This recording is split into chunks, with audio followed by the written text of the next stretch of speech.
What is seeing? Item number: SCP-521-KO. Object class: Safe. Special containment procedures. A Foundation front company has purchased the real estate encompassing SCP-521-KO and issued strict prohibitions against civilian trespassing. A warning sign reading, "No entry. Caution. Slippery when wet," has been placed in front of SCP-521-KO and must be maintained. A security guard is to be posted in a small sentry post at the entrance of SCP-521-KO.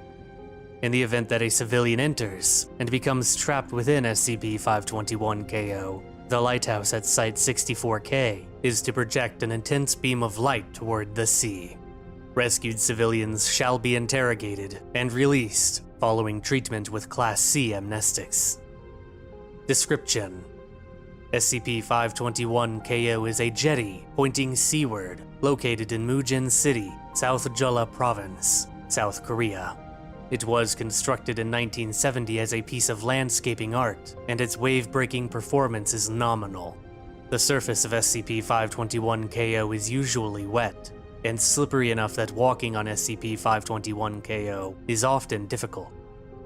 The anomalous effect of SCP-521-KO will manifest in mornings and evenings during conditions of heavy fog.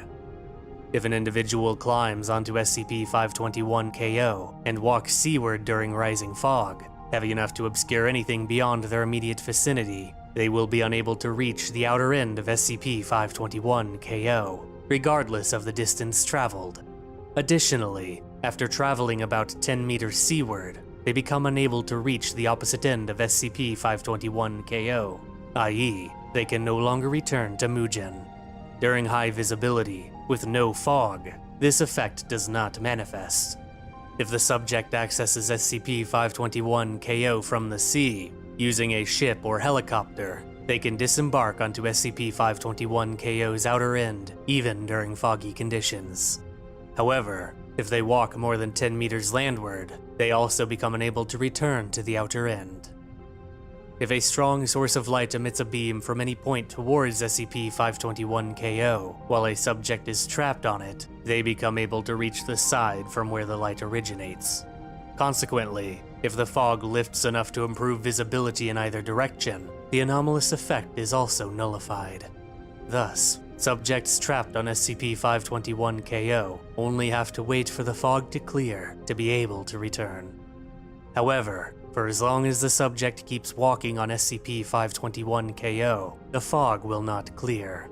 In a recent test, an individual on SCP-521-KO claimed that she had been walking for an entire day, whereas outside of SCP-521-KO, only 3 hours passed. On SCP-521-KO's outer end is a brass plaque, whose contents are clearly legible from the seaward side. Seeing is more than a photon's collision on your retina.